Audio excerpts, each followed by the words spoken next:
Hello everyone, I'm Kriti. I'm a second year PhD student at Universidad Diego Portales in Chile. I am giving this talk as part of the Supermassive Black Holes Conference. I will be talking about my first year research project, which was aimed at studying the properties of scattered X-ray radiation in obscured extragalactic nuclei. Now, it is well established that AGN emit radiation over the entire electromagnetic spectrum. However, since AGN are surrounded by a large amount of gas and dust, most of this emission is absorbed and hence is unable to escape. At this point, X rays, due to their high penetration power, are the least biased by absorption and hence can be used to detect these obscured AGN as well as study the structure of the surrounding material. If we look at the X-ray spectra of an AGN, we can see many features. First of all, we see the power law, which corresponds to the primary X-ray emission coming from the corona, very close to the supermassive black hole. Apart from this, we have other components corresponding to the X-ray emission that has been reprocessed. We have a reflected component, a component corresponding to scattering, and thermal emission at the soft X-rays. Now, if we look at this video, where we can see the change in the X-ray spectra as the column density increases, we notice that the scattered component is not really visible initially because of the strong power law. However, as the column density increases and exceeds around 10 to the power 20 per centimeter square, we start seeing the scattered component.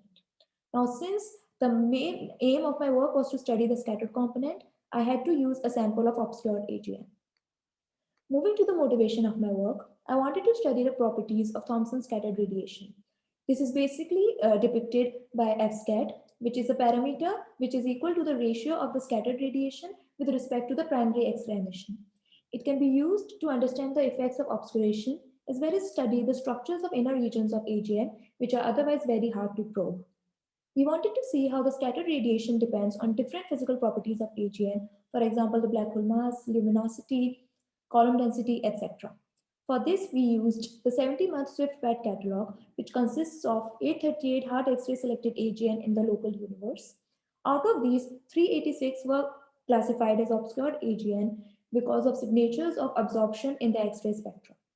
We also used X-ray and optical spectral parameters from the data release 1 of the BAT AGN spectroscopic survey and the to be published data release 2.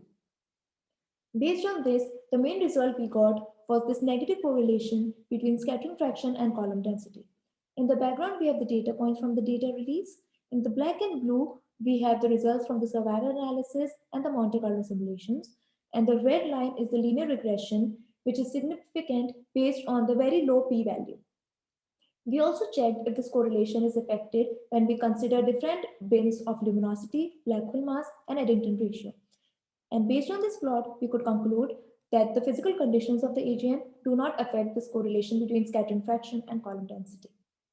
We also wanted to check if this correlation is due to parameter degeneracy. For this, we ran more than 38,000 spectral simulations, and here are the results. We plotted the slope and the probability, and we saw that there is a vast difference between the results from the simulations and the results from our data. Based on this, we could infer that the correlation we found is not due to degeneracy between the parameters. In order to interpret the correlation, we considered the inclination angle dependence of the Thomson cross-section. Since the Thomson cross-section depends on cos square of the inclination angle, so will the scattering fraction.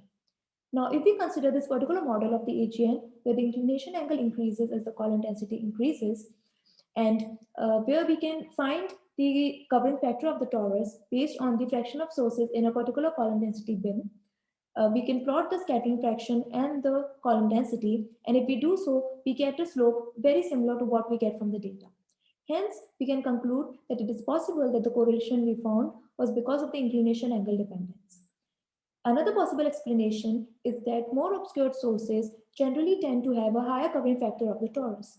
Hence, there will be a reduction in the scattering fraction, and so this could also be a possible explanation of the correlation. We also found a positive correlation of the scattering fraction with the ratio of the O3 to X-ray luminosity. We considered the 2 to 10 as well as the 14 to 195 X-ray energy band. A similar correlation is also found if we consider the extension corrected O3 or if we consider the O2 luminosity. This result has also been seen previously in the literature, and based on this, we can predict the possible region of origin of the Thomson scattered radiation. Since the O3 as well as the O2 trace the narrow line region, it is possible that the Thomson scattered radiation is also associated with the narrow line region. Here are my conclusions, and thank you very much.